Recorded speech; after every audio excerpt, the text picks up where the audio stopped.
Remevet presenta. Este es otro tema que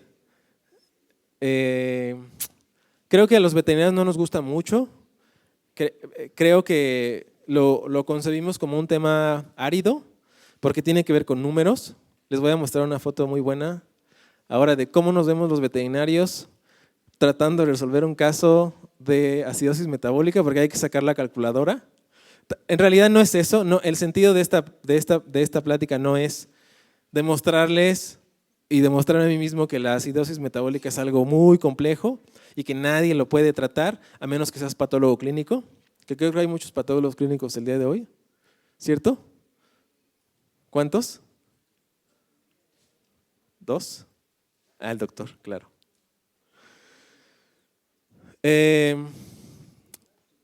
Nos imaginamos que vamos a resolver un caso de acidosis metabólica así, ¿no? Y hacemos un meeting en la sala de juntas o lo que tengamos ahí y decimos y ponemos ahí la gasometría del perro y decimos, ahora sí, vamos a poner aquí nuestras ecuaciones y la realidad es que así es como pensamos que nosotros nos vemos cuando resolvemos un caso complicado. Pero les voy a mostrar cuál es la realidad. Que al final a lo que llegamos es a esto. Pues ponle bicarbonato, que esa es la pregunta del $1.000.000, ¿cierto? Creo, y me ha pasado pues, ¿no? Que en las pláticas de este tema siempre al final todos preguntan lo mismo. Oiga, ¿y le pongo bicarbonato o no? Y es algo que se está volviendo como el tema de los esteroides. Unos dicen que sí, otros dicen que no, otros dicen que quién sabe, sino todo lo contrario. Entonces, al final dices, puta, se lo pongo ya, ¿no? En estos casos, vamos a ver ahorita, sí se puede utilizar bajo ciertos criterios. Entonces, vamos a volver a lo básico. ¿Qué es lo que creo que nos sirve a nosotros para entender un poco este tema?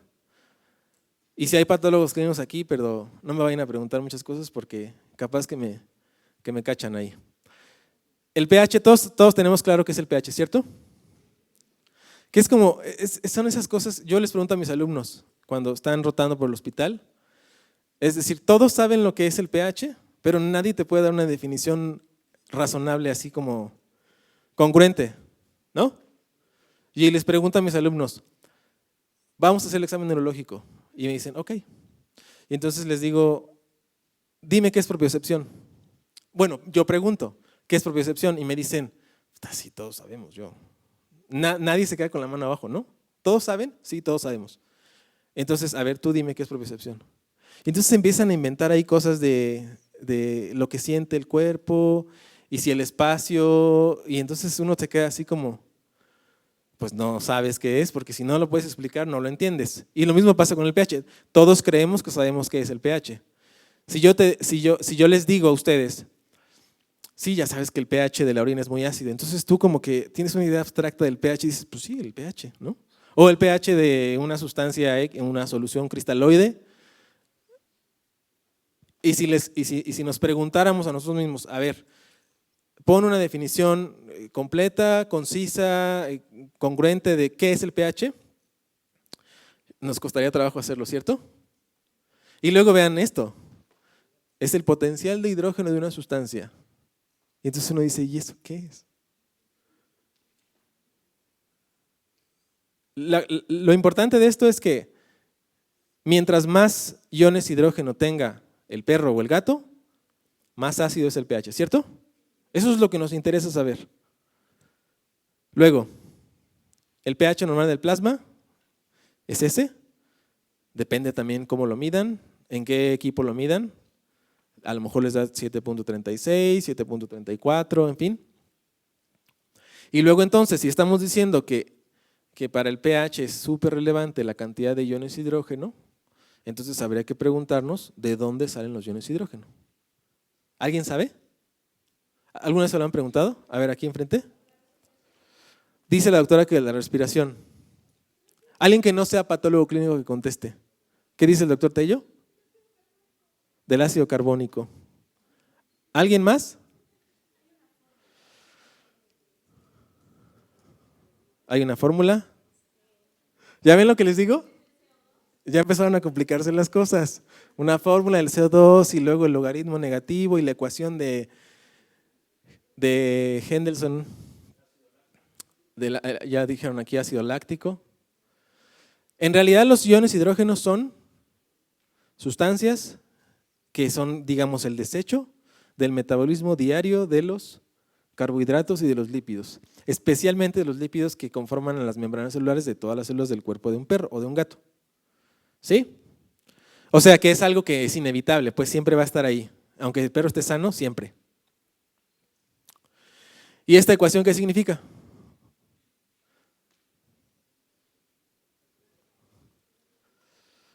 ¿Así alguien que tenga una idea ahí más o menos clara de qué significa eso?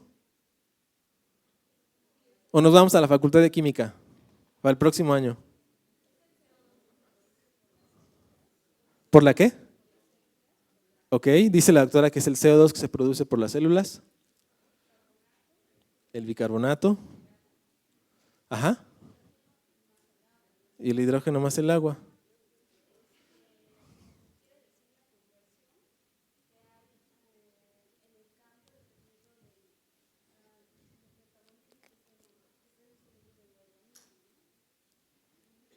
¿Escucharon a la doctora?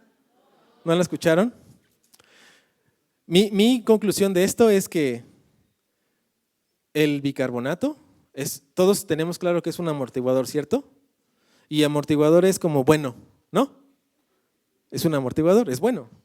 Y además lo producen, está en el cuerpo pues y sirve justo para eso, para que el pH no se vaya para abajo, digamos. Cuando nosotros combinamos al bicarbonato con un ion hidrógeno nos da ácido carbónico. Y el ácido carbónico pues es un ácido, así ya, sencillo. Entonces, ¿por qué tienen tanta relación? Pues porque si tú los combinas de cierta manera en ciertos momentos, te dan una cosa o la otra, ¿sí? Cuando el cuerpo necesita una cosa, te da bicarbonato. Cuando necesita ácido carbónico, te da ácido carbónico, ¿cierto? Y lo más importante, que el cuerpo ha encontrado, o los mamíferos, no sé si todos, pero la mayoría, una manera muy sencilla de deshacerse de ese ácido carbónico, porque entonces después sería un problema. Si hay demasiado, entonces tendríamos problemas. Entonces la forma más sencilla de deshacerse de él es volverlo a partir y tenerlo en una forma que sea altamente soluble o que se pueda utilizar. Y entonces el agua se recicla y el CO2 se difunde y se elimina con la respiración. Hasta aquí vamos bien, ¿cierto? Bueno, esto es lo que ya dijimos. Y el CO2 se considera un ácido porque en esencia, como muy en general, es ácido carbónico, pero digamos que es la versión volátil del ácido carbónico, o sea, la versión que se puede eliminar a través de la respiración. ¿Cierto? Ok. Esto que ustedes también ya saben es los conceptos de acidemia, alcalemia, acidosis, alcalosis. Todos lo tienen claro, todos y todas. Y que los mecanismos, los trastornos metabólicos tienen una compensación respiratoria y viceversa. Eso también lo tenemos claro. Hoy casi no vamos a hablar de respiratorio, pero sí de metabólico. ¿Y por qué nos estamos enfocando en esto? Porque la acidosis metabólica es el trastorno ácido-base más común en los perros graves. ¿Sí? Así como hablamos hace rato de la neumonía, esta es otra complicación que deberíamos de tener prevista. Este cuadrito, fíjense, este es un esquema de cómo se supone que estarían representados los cationes y los aniones en el plasma de un perro. Y entonces tienen arriba todos los ácidos orgánicos que no son volátiles, que si se fijan son bien poquitos. O sea, es esto.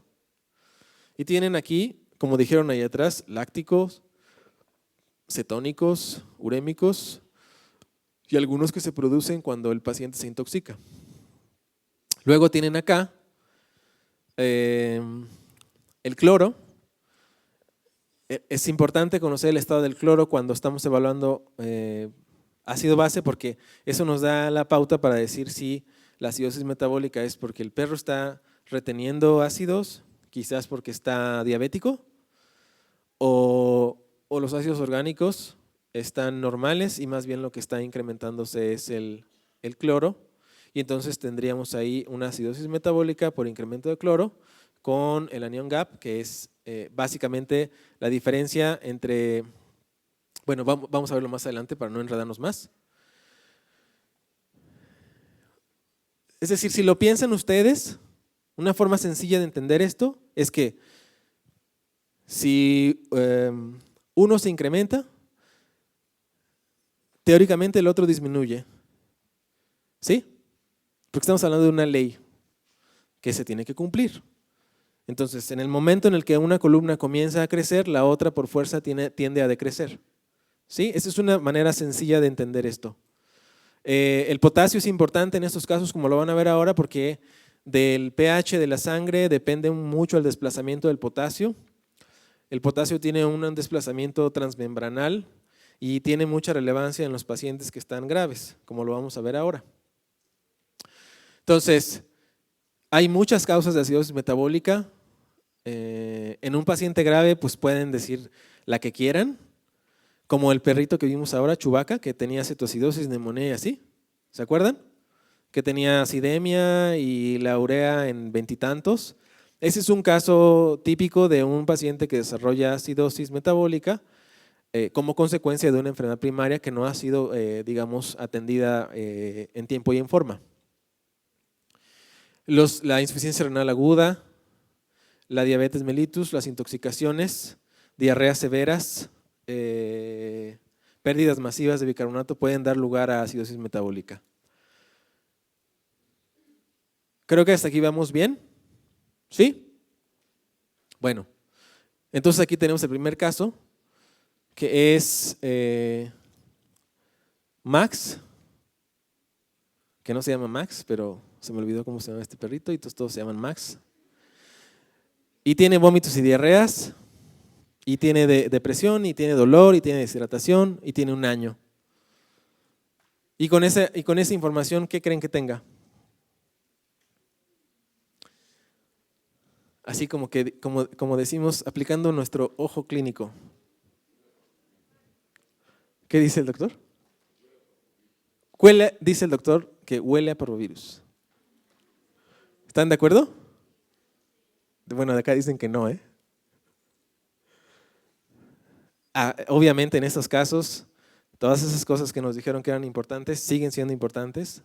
La evaluación de los parámetros cardiovasculares es algo fundamental, porque como les decía el doctor Tello, si no tenemos un previo, una base de los parámetros cardiovasculares, no hay manera de que podamos medir la efectividad del tratamiento, ¿cierto? Si no lo medí cuando llegó, pues cuando lo mida después de 1 litro, de medio litro de solución, pues va a estar difícil que yo sepa si le está sirviendo a ese perro, si ha sido insuficiente o si ya fue demasiado. Y esa inyección puede ser consecuencia de ¿qué? ¿De qué dirían ustedes que puede ser consecuencia de eso? Es decir, que es un signo que es una consecuencia de algo más que está pasando en el perro. ¿Qué sería lo más fácil de pensar?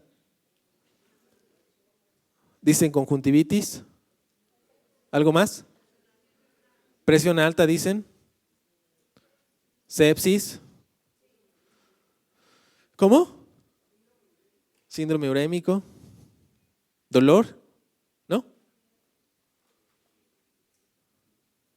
Bueno, aquí están sus pruebas de laboratorio, fíjense. Un incremento ligero, digamos, de ALT, o un incremento moderado de lactato, hiperazotemia prerrenal y hiperamilasemia. ¿Qué dirían hasta ahora? O sea, en conjunto, a ver los patólogos clínicos que nos ayuden con esto. En conjunto, estos hallazgos, junto con esa historia clínica, ¿qué nos dicen? Dicen pancreatitis. ¿Quién dice estoy de acuerdo con la pancreatitis? ¿Solo yo? No. ¿Uno? ¿Qué dirían? Leptospirosis. ¿Deshidratado? ¿Le suena? ¿Severamente deshidratado? ¿Le suena? Fíjense el pH. El bicarbonato también está bajo. El CO2 está normal, ahí no sé por qué está en rojo. Y cloro.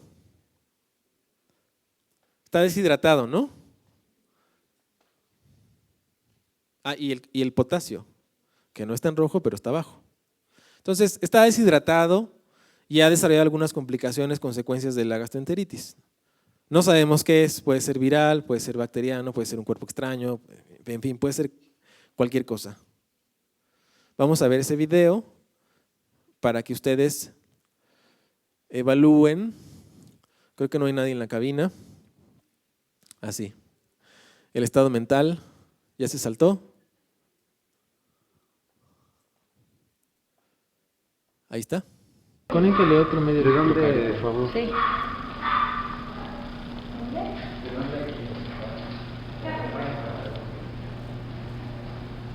Es una momia ese perrito, ¿no? O sea, quiero decir que está muy deshidratado. ¿Sí?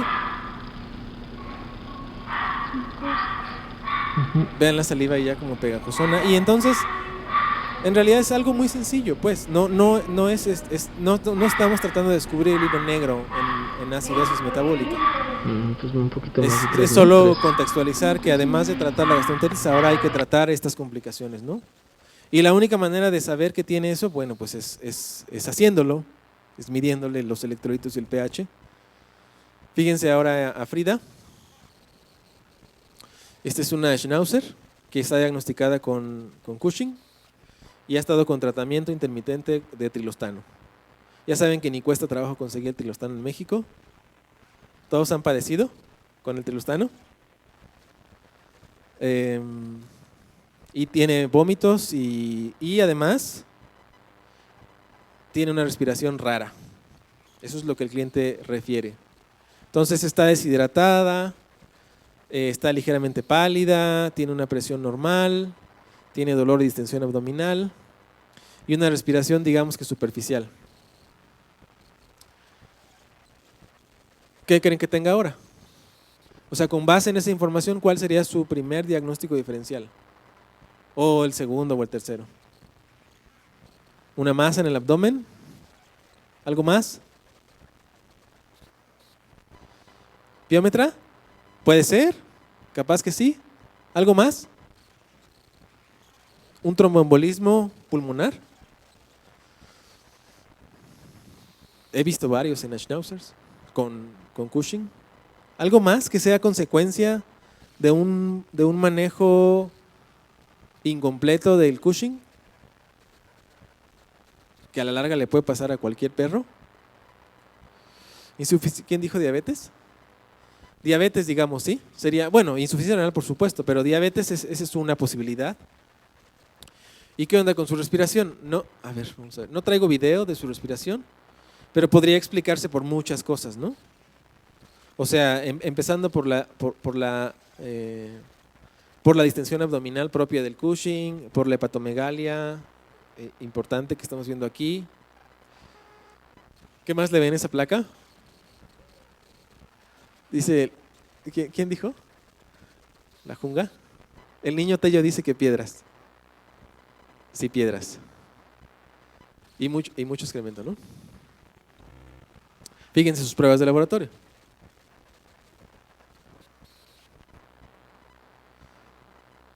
Es decir, la única manera de saber esto, pues es hacerlo. Si no, nos quedamos con la misma información de siempre, ¿cierto?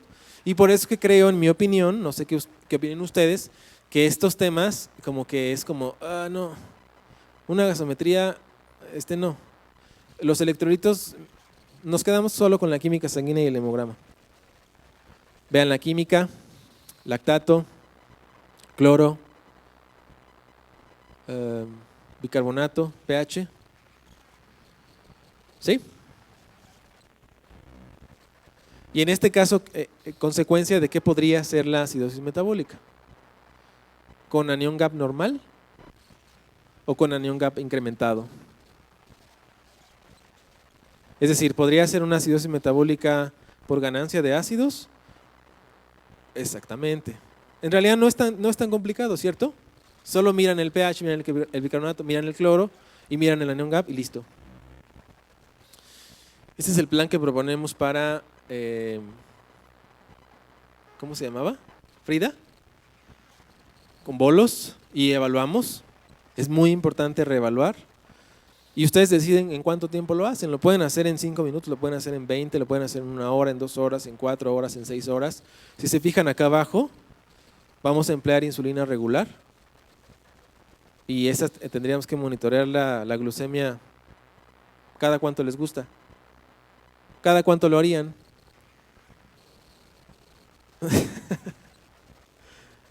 ¿Sigues? Cada hora, ¿no?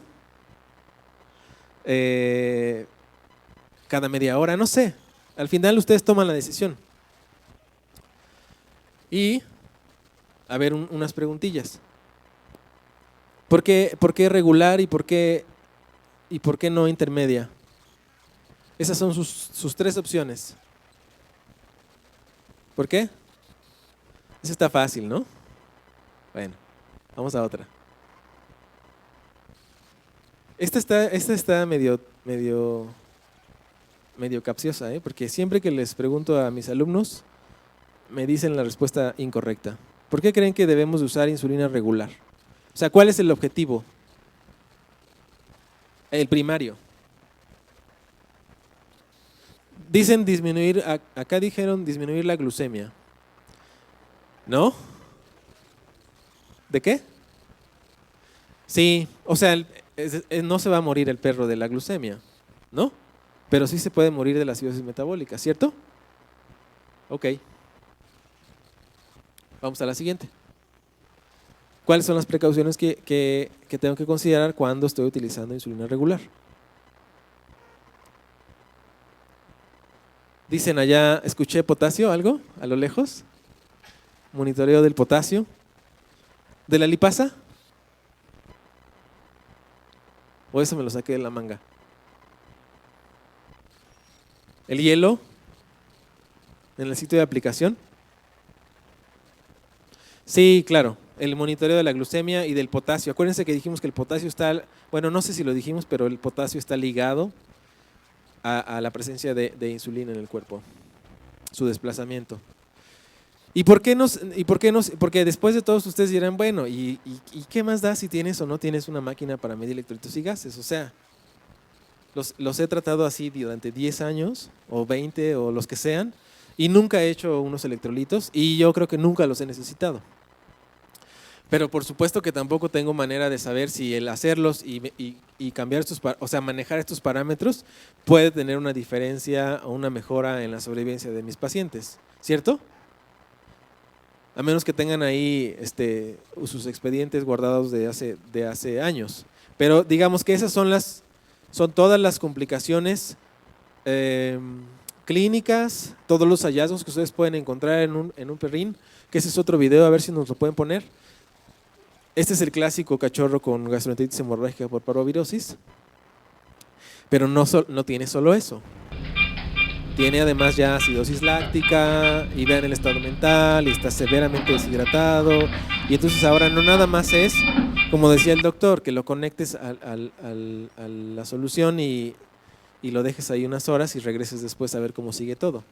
Ese es un paciente que necesita que al menos, si no tienes todo ese equipo de la presión y bombas de infusión y un electrocardiograma, que al menos una persona esté con esa mascota permanentemente. Fíjense ahora Vamos a complicar un poco más la cosa. Tenemos a Lalo, que no se llama Lalo, por cierto, y ingresó a gastropexia. Tuvo vólvulo y no ha mejorado. Eso de ha presentado pobre evolución clínica, que en eso podríamos englobar muchas cosas, y dice todo y dice nada, lo van a ver ahorita en video. Y tiene todo eso que está viendo ahí ustedes, tiene estupor, tiene hiperventilación, tiene taquicardia, tiene mucosas congestionadas, tiene la presión en el límite, tiene fiebre y leucocitosis. Creo que ese es video, si nos ayudan con el video. Chéquenlo.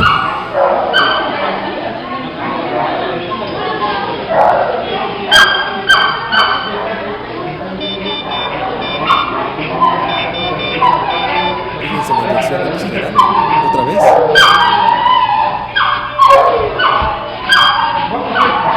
Vean las mucosas secas.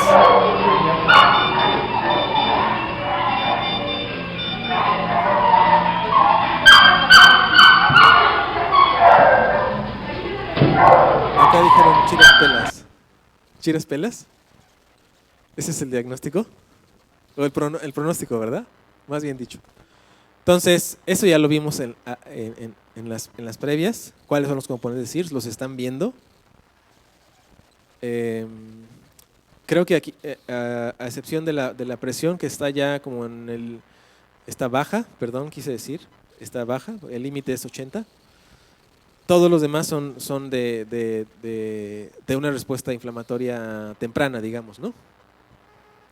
Y la siguiente pregunta es, ¿cuáles serían las consecuencias ácido-base de ese patrón respiratorio? A ver. Alcalosis respiratoria. ¿Están de acuerdo con eso? ¿Les suena?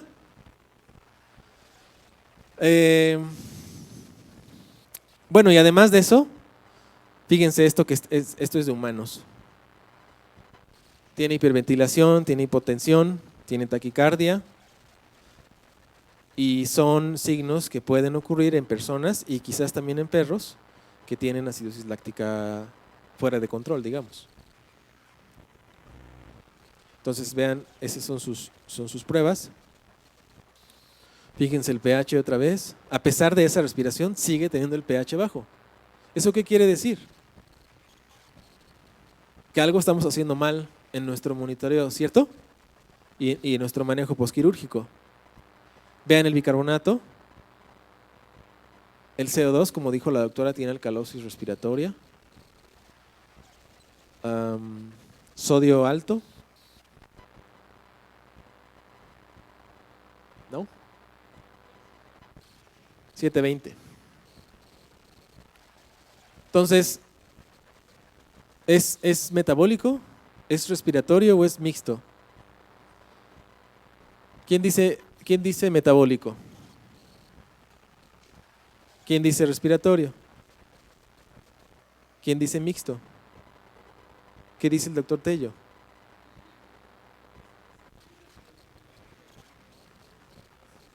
Entonces, no, ¿entonces es mixto? ¿Están de acuerdo? ¿Lo sacamos? Está compensando. Fíjense ahora este. Este es un video. Está la doctora Lerma ahí, que no sé si vino, creo que no. Fíjense esto. Este está muy interesante porque es una secuencia, es un video largo que les muestra a ustedes en vivo y a todo color cómo se organiza el equipo o cómo se desorganiza el equipo cuando recibimos una urgencia. Que no sé si eso les ha pasado a ustedes. Véanlo y júzguenlo. Ese es un video también. Ese es Chicho. Tiene 2 años. Tampoco se llama Chicho. Lo dejaron en la cajuela durante 1 hora y media. ¿Quién hace eso en estos días?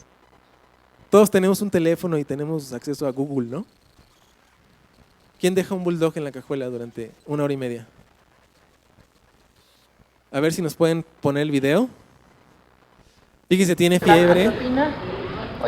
Bueno, ingresó inconsciente, por cierto, Por favor, más chiquita. Ahí está, estoy intranquilo. Vamos a ponerlo de lado igual. ¿Cómo está de corazón? 60. Vamos a hacer nuestra serie de ER. Nada más que vamos a conseguir todos más guapos. ¿Masaje? Porque esos no. ¿Necesitas algo? ¿Me quita la atropina? Esteroide lo tengo. Doctores, no dijo Ya se lo doctoras. pasaron. ¿Te paso la jeringa? ¿Ya tienes la jeringa? Ya.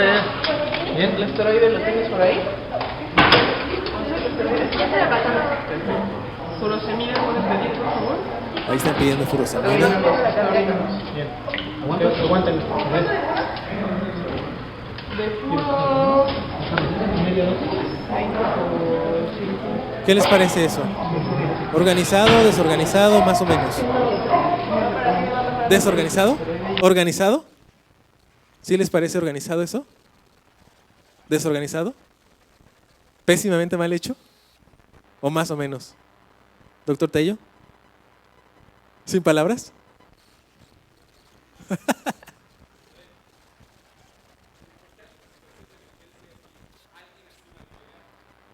Exactamente.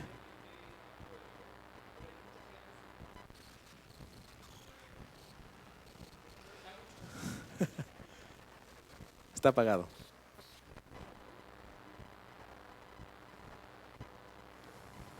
Bueno, ¿me escuchan igual? Cómo organizan una clínica depende esencialmente de qué tengan y quiénes tengan. Si están solos, tienen que organizarse ustedes mismos en los espacios y en los lugares que tengan. Jodieron, dice. En una clínica, sí, y de verdad sí, van a salvar a los que no se iban a morir.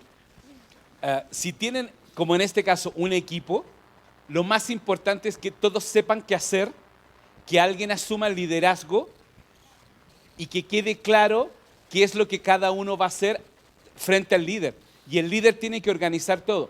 Quiero una vía permeable con 200 ml de Ringel lactato corriendo. Quiero alguien que me mida presión arterial. Quiero alguien que coloque oxígeno a 1 litro por minuto. Quiero alguien que mida temperatura y vaya a buscar mantas frías. ¿Me da la idea? ¿Escuché furosemida? Ese es un golpe de calor, ¿no? Es un heat stroke. ¿Para qué cuerno le van a meter furosemida, güey? Gracias. Bueno, vieron entonces el examen físico, ¿cierto? Sin respiración espontánea.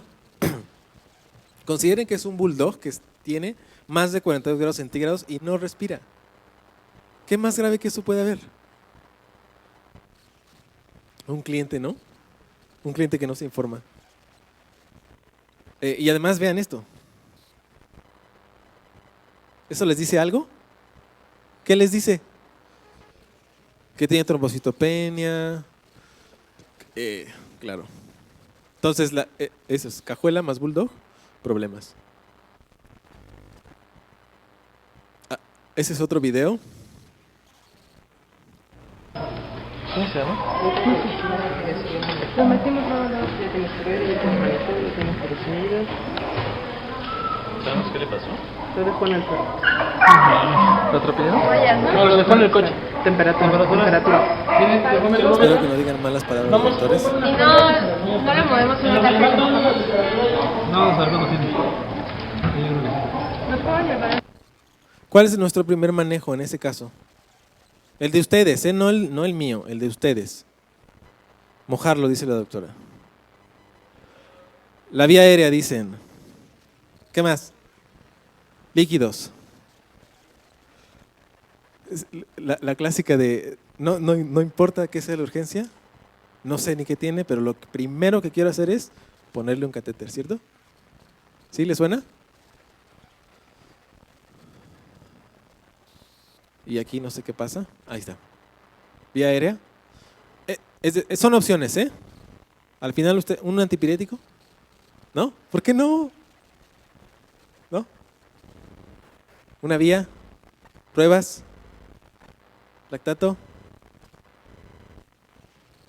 ¿Placas de tórax? ¿Presión? ¿Esteroides? Sí, dicen que sí. Hasta en estos casos ayudan. ¿Oxígeno? ¿Y esa? Sí, ¿no? Después de hacer todo lo demás, van y se... no quiero decir malas palabras porque estamos en la universidad. Ok, ya decidieron que es la vía aérea, ¿no? Y le van a colocar un catéter y luego vamos a bajar la temperatura. Entonces, ahí están las opciones de cómo le bajo la temperatura. ¿Cuál escogen? ¿Agua ventilador? Y si les digo una solución endovenosa fría, ¿por qué no? ¿Vaso qué? ¿Vasoconstricción? ¿Enemas? ¿Sí? ¿Puede ser? ¿Y qué tan rápido la tengo que bajar? ¿Así?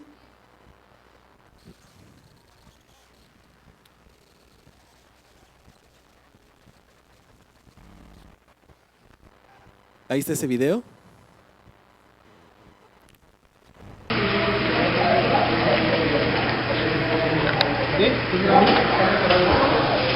Poco, pero sigue. ¿Qué creen que pasó con ese paciente? ¿Ustedes recuerdan? Bueno, ahí vamos a ver el video. Lo ingresaron con urgencias y la metimos una y yo así feliz, pero no sabemos nada. ¿Qué creen que pasó? ¿Que vivió o que murió? ¿El pulgar arriba o el pulgar abajo? ¿Abajo? ¿Ustedes recuerdan cuáles, en un caso de estos, cuáles serían como los factores que se asocian a mayor mortalidad? Sí, claro, uno de esos es la coagulación. ¿La temperatura? O sea, ¿qué es más grave? Fíjense, que tenga la temperatura súper alta, o sea, digamos 42, o el tiempo al que esté expuesto a 40.5, 41. ¿Qué es más grave? Ajá. Entonces, si tuvieras que escoger entre un perro con 42 grados centígrados durante media hora a un perro con 41.5 durante una hora, ¿cuál escoges? ¿Ninguno? Bueno, más de 42 grados, más de 90 minutos a esa temperatura son factores que se asocian a una mortalidad muy alta. Y este paciente pues obviamente no sobrevivió. Sus pruebas venía muy mal, dicen. Pues sí. Están aprendiendo cosas del doctor Tello, ¿verdad? Estas son sus pruebas de laboratorio. Fíjense el pH, el CO2. ¿Qué hubiera pasado si hubiéramos tomado a ese perrín cuando todavía estaba jadeando? ¿Cómo se hubiera visto el CO2 en ese caso? Disminuido, ¿cierto?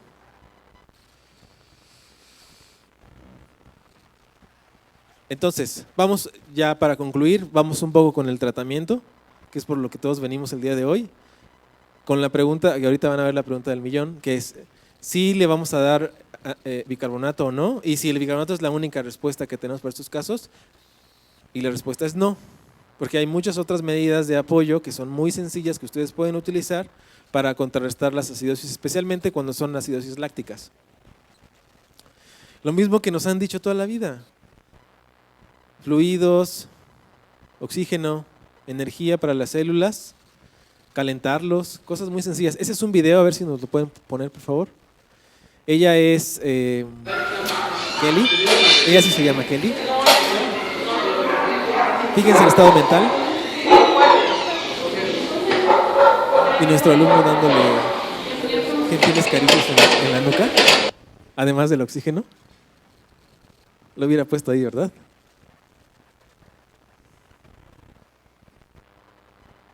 Y ese es Kelly y tiene, haciéndoles la historia corta, tiene peritonitis séptica, tuvo piómetra y se reventó. Sí. Fíjense, el abdomen está distendido y tiene las mucosas pálidas y está hipotérmica y tiene 100 de cardíaca y está deshidratada y tiene una presión baja y ¿está en choque? ¿No? ¿No? Tiene anemia, leucopenia, hiperazotemia y un lactato de 5. Ahí está el ultrasonido con derrame, muy celular.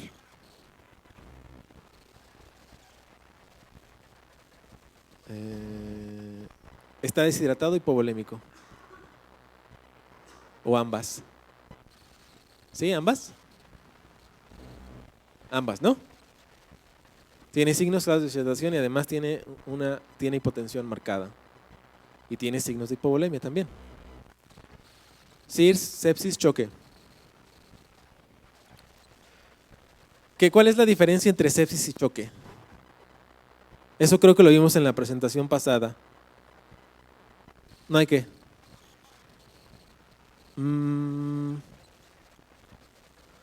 Digamos que si le damos fluidos y la presión no sube en nada, entendiendo que lo hacemos bien, a la velocidad adecuada, con la cantidad adecuada, podríamos decir que tiene choque, ¿sí? Así que esa es la principal, digamos, complicación irreversible del choque séptico es que la hipotensión es no responsiva o refractaria, ¿sí? Pero quiero mostrarles un video. Esto lo vamos a pasar rápido. Eso ya lo vieron en la plática pasada con el doctor. Eso también lo vieron cuando el cirujano les pide estabilizarlo. Ahí pueden ustedes voltearle la situación y decirle, ok, ¿qué quieres que haga? Aquí están sus pruebas de laboratorio, dime cómo las quieres para pasarlo al quirófano, ¿no? Y en este caso van a ver ustedes que no hay manera de que este perrito puedan devolverlo a la normalidad antes de que entren al quirófano. O sea, habrá casos en los que por más que le hagas, tienes que entrar al quirófano a fuerza. Pero si se fijan, después de darle un buen manejo de líquidos y de temperatura y oxígeno, se levantó.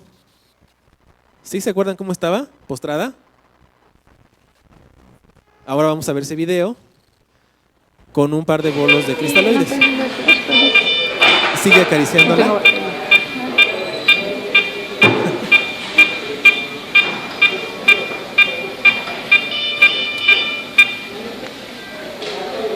Ya no quiere estar acostada, ¿cierto?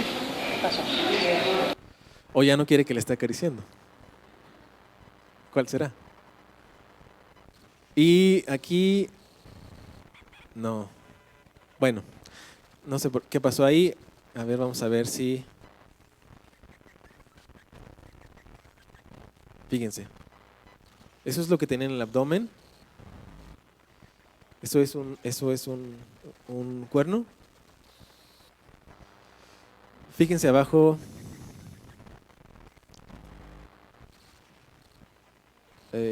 Intestino. Una parte. Porque ahorita van a ver el resto. Fíjense la pus ahí.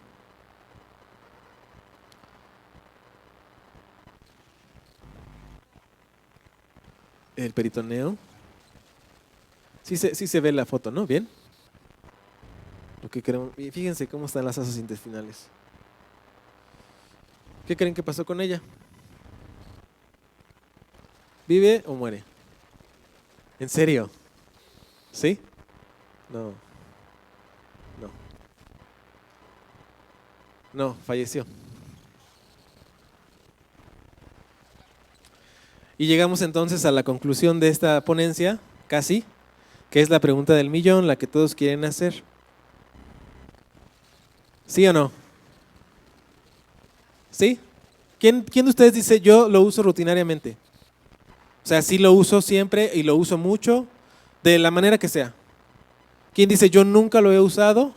¿Y quién dice lo he usado a veces? ¿A veces? ¿Y tienen ustedes como ciertos parámetros para decir en este caso sí lo voy a usar y en este no? ¿O es como con el ojo clínico? ¿Sí? ¿Ojo clínico? ¿Como los ojos de Mr. Bean? Hay algunos lineamientos que, insisto, no son regla, pero son una guía.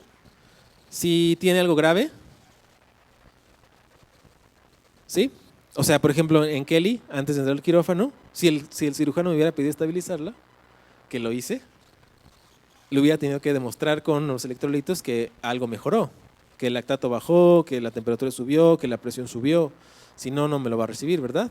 Si tiene dos patologías, si es insuficiente renal y además tiene diabetes, o si en el caso de ella, no sé, si tuviera algo cardíaco o algo renal previo. Si no hay un buen control hemodinámico, si la presión no sube a pesar de los esfuerzos. Si el potasio es un problema, vamos a ver ahorita el potasio. En otro caso. Si tiene algún trastorno respiratorio concomitante. ¿Sí? Dice el doctor Tello que no está de acuerdo. ¿Por qué no? ¿Qué opinan? Que no se oye nada. Que lo saquen.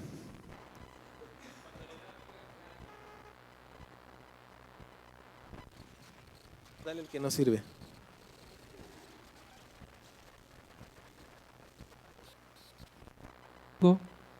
Lo que digo es que cuando ustedes dan bicarbonato, acarrean valencias ácidas porque las transforman a bicarbonato que después se anulan y se transforman en CO2 y agua. Cuando usan bicarbonato van a incrementar la cantidad de CO2 circulatorio. Si tienen un tema de hipoventilación, van a acumular CO2. Y el CO2 produce trastornos hemodinámicos en el cerebro y puede producir edema cerebral. Por lo tanto, no usen bicarbonato si tienen un trastorno ventilatorio. No estoy hablando de disnea, ¿eh? Si está hipoventilando, es decir, si no es capaz de sacar el CO2 de los pulmones, no le pueden dar bicarbonato. ¿Alguien? Dice Es la que lo doctora. respiratorio es distinto. Respiratorio es que le cuesta respirar. Es que depende. Por eso les voy a decir, hay 1000 posibilidades. Yo lo que digo es, si lo que tiene es un distrés ventilatorio, o sea, que tiene un intercambio de gases, porque tiene edema pulmonar, porque tiene una contusión pulmonar, porque no es capaz de sacar el CO2, porque tiene fracturas de costilla y respiran bajito, muy frecuente, ¿verdad? Esos perros hipoventilan y por lo tanto sacan poco el CO2 que se va a seguir acumulando en la sangre. ¿Vale? ¿Listo? ¿Estás de acuerdo? Sí. Vale. Vamos a este, rápidamente, porque ya se nos acabó el tiempo. Fíjense este gato. Es un gatito que tiene este estado mental y tiene la vejiga dura y pletórica. ¿Cierto? O sea, está estuporoso, está deshidratado, es un macho castrado joven, tiene hiperazotemia, puede ser renal, puede ser posrenal, tiene el fósforo elevado. Ese es el ultrasonido. ¿Sí? ¿Vamos bien? Eso es lo que obtuvimos de la vejiga. ¿Tienen algún diagnóstico presuntivo? ¿Algo? ¿Una obstrucción urinaria? De forma genérica, sí, ¿no? ¿Cuál es la causa más inmediata de muerte para Mini? ¿Cuál? La hipercalemia. ¿Están de acuerdo? Muy bien, entonces vamos muy bien. Y si tuvieras que elegir pruebas adicionales, ¿cuáles serían? ¿De qué estamos hablando el día de hoy? Ahora, si ustedes no tienen una respuesta para esa pregunta, si la respuesta es no tengo idea de qué pruebas de laboratorio voy a pedir o qué manejo le voy a dar a este gato, todavía tenemos opciones. La opción A, a ver si ¿lo conocen? ¿Sí? Capaz que les ayuda. Y en la cocina. La opción B,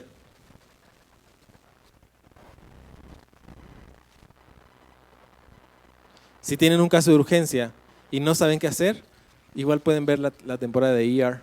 ¿Y por qué solo las doctoras? Pues porque sale George Clooney. ¿Cierto? Y la opción C, que es la opción correcta, es medir los electrolitos y hacer un electrocardiograma. Fíjense el potasio. Pero insisto, no hay manera de que ustedes sepan que eso está pasando a menos que hagan la prueba de laboratorio. Y ese es un video. No se ve muy bien porque está la lámpara por ahí, pero por ahí se ven algunos cambios consistentes con una hipercalemia. Aunque sabemos que los gatos son particularmente resistentes en su corazón a los incrementos de potasio. Fíjense el estado mental.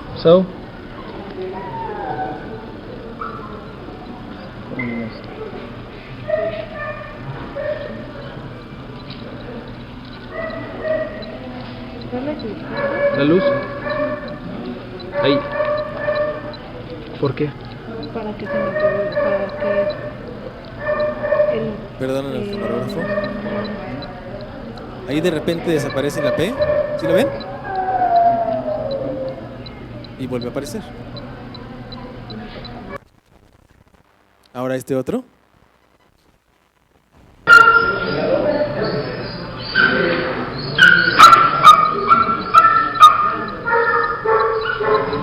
No sabemos si es una T, pero de repente desaparece la P. Y vean la distancia diferencia entre los complejos.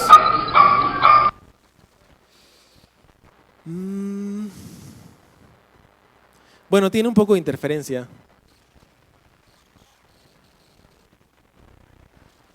Esa es una fotografía del electrocardiograma. No tiene PES. Y el bicarbonato tiene, como les dijo el doctor, en un paciente tan grave como este, tiene cosas a favor, tiene cosas en contra, tiene algunos, como decían justo ahora, algunos efectos secundarios serios para el cerebro y el sistema nervioso central. Puede darle rebote, no es ponerle el bicarbonato como solo porque sí. Y hay muchas fórmulas. Se debe de administrar, digamos, el consenso es despacio, la mitad o el 30% de la dosis total y luego volver a medir electrolitos si se puede. Y creo que eso es todo.